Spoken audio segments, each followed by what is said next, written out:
வாங்க சாய் அன்பர்களே, வணக்கம். வாங்க சாய். இந்த வாங்க சாய் சேனல் உங்களுக்கு ஆன்மீக விழிப்புணர்வு கொடுக்குற சேனல் தான். ஆன்மீகம்னா என்னன்னாக்க, நம்ம அன்றாடம் கடைப்பிடிக்க வேண்டிய நல்ல விஷயங்களை கடைப்பிடிக்கிறது தான் ஆன்மீகம்ங்கிறது. நம்ம கோயிலுக்கு போகணும், சாமியை வேண்டணும், அங்க பிரதட்சணம் பண்ணணும், தீச்சட்டி ஏந்தணும், இதெல்லாம் இல்லை.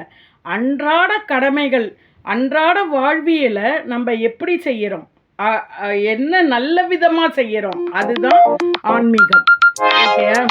இப்போ இன்றைய வாங்க சாய் சேனலில் ஆன்மீகமாக நம்ம பேசணும்னா என்ன பேசுறது? அதனால தான் இவ்வளோ நாள் பேசாமல் இருந்தீங்களான்னு கேட்காதீங்க. என்ன பேசுறது அப்படின்னாக்க, அந்த கோயிலில் அந்த இறைவனை கும்பிட வேண்டும், இந்த கோயிலில் இந்த இறைவனை கும்பிட வேண்டும், இதெல்லாம் சொல்ல ஒரு எட்டு கட்டி சொல்கிறதுக்கு விட அன்றைய வாழ்வில் நம்ம என்ன கடைபிடிக்க வேண்டும். ஓடிடாதீங்க, இது ரொம்ப முக்கியமான விஷயம். வாங்க சாய் சேனலில் என்ன சொல்கிறேன்னு பாருங்கள். ஆன்மீகம்னா என்ன சொல்கிறேன்னு பாருங்கள். நம்ம அன்றாட வாழ்க்கையில் கடைப்பிடிக்கிறது என்னென்ன கடைப்பிடிக்கணும்? காலையில் எழுந்துக்கணும், பல்ல தேய்க்கணும், காஃபி குடிக்கணும், தலையை வாரிட்டு ஓடணும் ஆஃபீஸுக்கு, இப்படிலாம் நமக்கு அந்த வழிகள் வாழ்வியல் முறைனாலும் நம்ம என்னென்ன பண்ணணுங்கிறதுக்கு 2 எபிக்ஸ் நமக்கு சொல்லியிருக்குங்க. 2 புத்தகங்கள் 2 கதைகள். நம்ம இந்தியாவிற்கே, பாரத பூமிக்கே உள்ள அழகு கதை, அதுதான் ஐகான். என்னன்னாக்க ராமாயணம், மகாபாரதம். இப்போ நம்ம மகாபாரதத்தை எடுத்துப்போம். மகாபாரதத்தில் சொல்கிறதெல்லாம் என்னெல்லாம் நம்ம கடைப்பிடிக்கிறோம், என்னெல்லாம் நம்ம கடைப்பிடிக்கவில்லை அப்படிங்கிறத நம்மளே ஆராயலாம். ஓகேயா? இப்போ அங்கே சொல்கிறதெல்லாம் சும்மா யாரோ 2 பேர் பேசிட்டாங்க என்னவோலாம் இல்லை. நமக்கு தெரியும். நம்ம வீட்டில் நம்ம பாட்டி தாத்தா பேசியிருந்த போது நம்ம கவனிச்சிருந்தா நமக்கு தெரியும். ஒரு எதிர்கால நிகழ்வு அப்போ எப்படி நடக்க வேண்டும், அவன் இப்படி பண்ணி விட்டான், இவன் இப்படி பண்ணி விட்டான், இவன் இப்படி பண்ணியிருக்கக்கூடாதுன்னு அவங்க பேசும்போது எது நல்லது எது கெட்டதுன்னு நமக்கு தெரியும். அதே மாதிரி மகாபாரதத்தில் திருதராஷ்டிரனுக்கு தூக்கமே வரல. திருதராஷ்டிரன்னா யாருன்னு உங்களுக்கு தெரியும். துரியோதனன். அவன் ஒரு அரசர். நைட்டானால் தூக்கமே வரல அவருக்கு. ரொம்ப கஷ்டப்பட்டுட்டு அவர் காவலாளிகிட்ட, எப்பா எனக்கு தூக்கம் வரல, கொஞ்சம் அந்த விதுரரை கூப்பிடேன் அப்படிங்கிறார். விதுரர் யார்? அமைச்சர். அந்த அரசுக்கு அமைச்சர் விதுரர். கொஞ்சம் விதுரரை கூப்பிடுப்பா, எனக்கு தூக்கமே வரல, அவர்கிட்ட பேசணும் அப்படிங்கிறார்.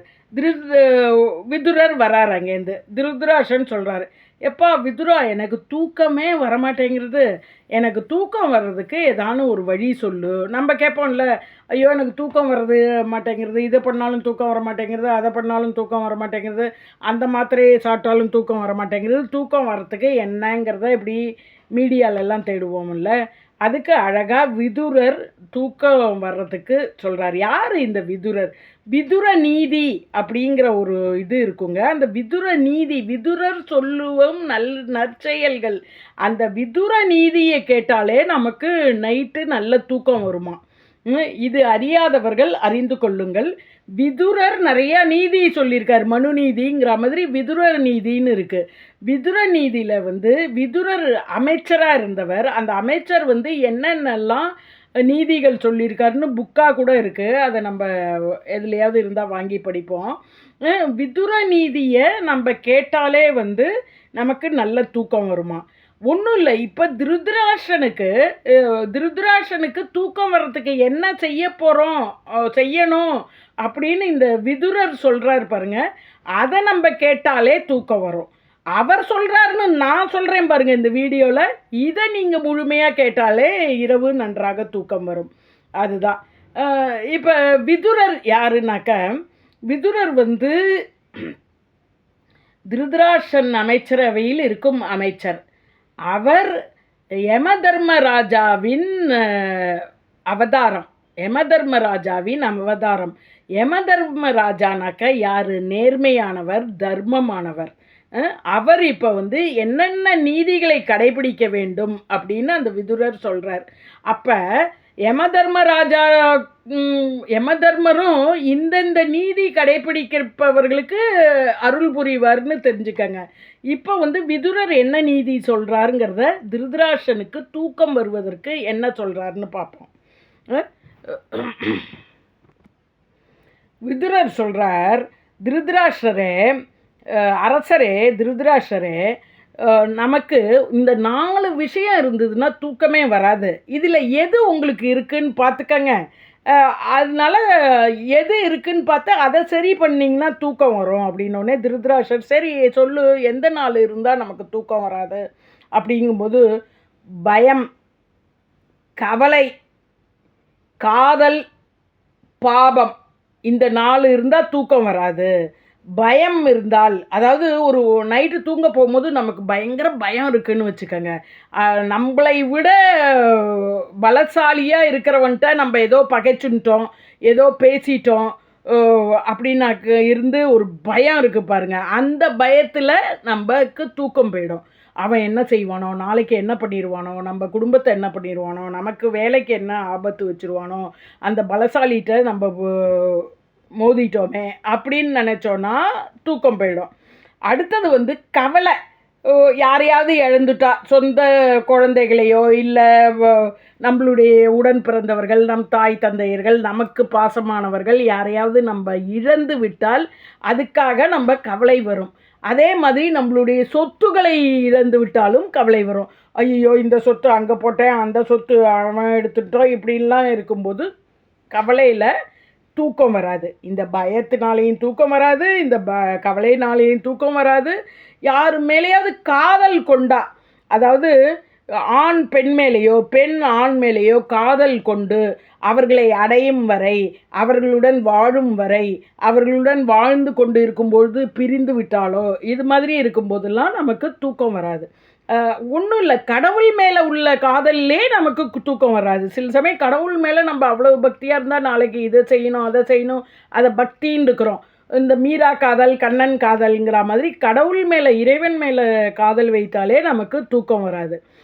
அதனால காதல்னால சொத்து, அடுத்தவன் சொத்து இல்லை, பாவம். ஃபஸ்ட்டு கவலை சொல்லிட்டேன், அடுத்ததுக்கு ஃபஸ்ட்டு பயம் சொல்லிட்டேன், அடுத்தது கவலை சொல்லிட்டேன், அடுத்தது காதல் சொல்லிட்டேன். இப்போ சொத்து. மற்றவன் சொத்தை அபகரித்தாலோ, இல்லை மற்றவனுக்கு துரோகம் செஞ்சாலோ, இல்லை அவன் குடும்பத்தை அழித்தாலோ, இப்படிலாம் பண்ணியிருந்தால் நமக்கு தூக்கம் வராது.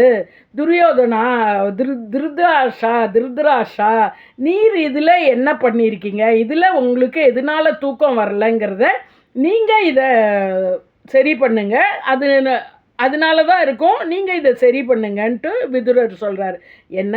பயம், கவலை, காதல், பாவம், இந்த 4 செயல்கள் இருந்திருந்ததுன்னா நிச்சயம் இரவில் நமக்கு தூக்கம் போகும். இதை நீங்களும் வந்து உங்களுக்கு தூக்கம் இல்லைனாக்கா இதெல்லாம் யோசித்து பார்த்து சரி செய்யுங்க அப்படின்னு. இப்போ வந்து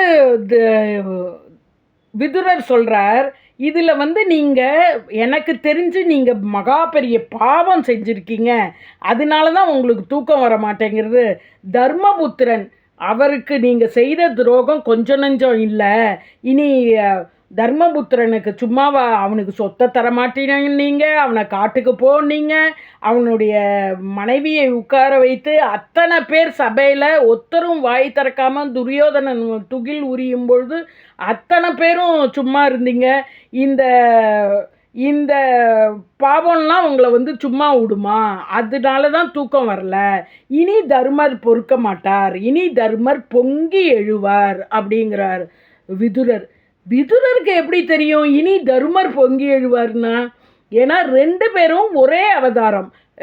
விதுரரும் யமதர்மராஜாவின் அவதாரம், தர்மரும் யமதர்மராஜாவின் அவதாரம். அதனால தான் 2 பேருமே நேர்மை, நீதி, நியாயம் எல்லாத்துலேயும் ஒன்றா இருக்காங்க, யமதர்மராஜா மாதிரி. அப்போ வந்து திருதராஷ்டிரன் கேட்குறாரு, ஐயோ எனக்கு வந்து போர் வரக்கூடாது, இந்த போர் புரிவான், இனி தர்மன் பொறுக்க மாட்டான், போர் புரிவான்னு சொல்கிறியே, எனக்கு போர் வரக்கூடாது, எனக்கு தூக்கம்தான் வர வேண்டும், போர் வரக்கூடாது, அதுக்கு என்ன பண்ணணும்னு கேட்குறம்போது விதுரர் சொல்கிறார், உன்னை சுற்றியுள்ள முட்டாள்களை முதலில் விலக்கு அப்படிங்கிறார். உன்னை சுற்றி உள்ள முட்டாள்களை முதலில் விலக்கு அப்படிங்கிற இந்த இடத்துல நான் ஒன்று சொல்ல வரேன். நான் என்னுடைய சகோதரியை கூட்டிக் கொண்டு ஒரு அருள்வாக்குக்கு போயிருந்தேன். அங்கே அந்த அம்மா அருள்வாக்கு நல்லா சொல்லுவாங்க, காசெல்லாம் வாங்க மாட்டாங்க, அருள்வாக்கு மட்டும் சொல்லி நமக்கு ஆன்மீகத்தை தூண்டுவாங்க, அவ்வளோதான். அப்போ எங்கள் சகோதரி கஷ்டப்படும்போது எங்கள் அக்காவுக்கு அவங்க சொன்னாங்க, நீ அக்காவின் கணவரை பார்த்து நீ உன்னுடன் சேர்ந்து இருக்கும் முட்டாள்களை விலக்கு அப்படின்னாங்க. உன்னுடன் சேர்ந்து இருக்கும் முட்டாள்களை விலக்குனாங்க. உடனே நான் வந்தேன், ஐயோயோ அவங்க எவ்வளோ கரெக்டாக சொல்லிட்டாங்க. ஏன்னா எங்களை பொறுத்த வரைக்கும் அவங்க மாமியார் மச்சினர் இவங்கெல்லாம் பண்ணுறது தான் முட்டாள்தனமாக தெரிஞ்சுது. நிறையா விஷயங்கள் அவங்க முட்டாள்தனமாகவும் பண்ணியிருக்காங்க.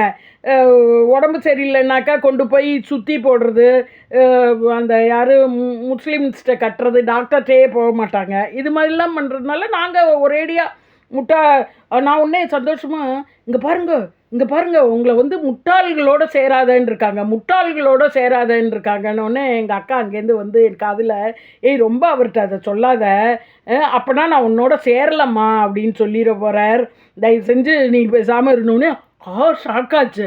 அப்போ யார் முட்டாள்னு தெரியணும், திருதராஷனுக்கு யார் முட்டாள்னு தெரியல.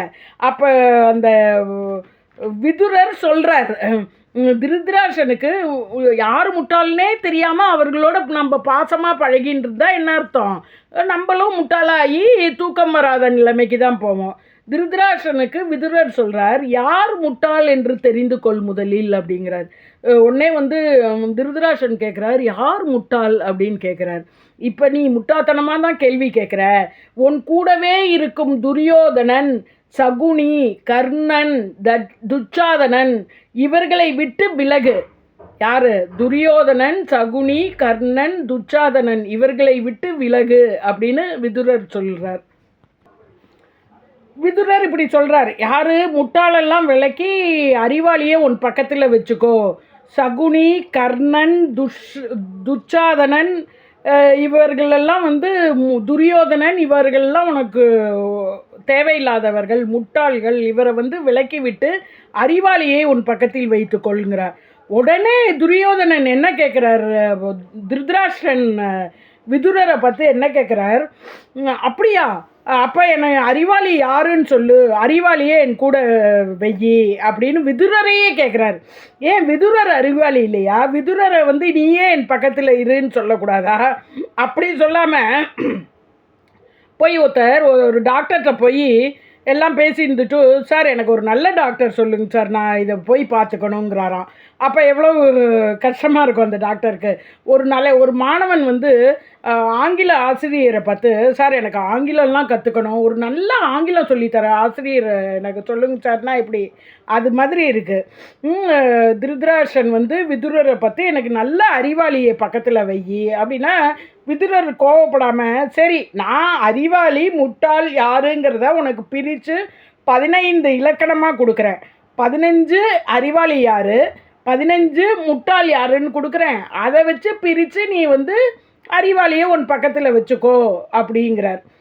அப்படியா, சரி எனக்கு நீ சொல்லு அப்படிங்கிறார். அறிவாளி யார், முட்டாள் யார் அப்படிங்கிறதுக்கு 15 இலக்கணம் விதுர நிதியில் விதுரர் சொல்கிறார். அது என்னங்கிறத அடுத்த வீடியோவை பார்க்குறேன். தொடர்ந்து அடுத்த வீடியோவில் பாருங்கள். அடுத்த வீடியோவில் நான் இதை சொல்கிறேன். தொடர்ந்து அடுத்த வீடியோவை பாருங்கள். வாங்க சாயில் உங்களுக்கு ஒரு அறிவான செய்தி தான் சேரும். அதனால் வாங்க சாயை சப்ஸ்கிரைப் பண்ணாதவங்க சப்ஸ்கிரைப் பண்ணி சாயின் அருளை பெறுங்கள். நன்றி.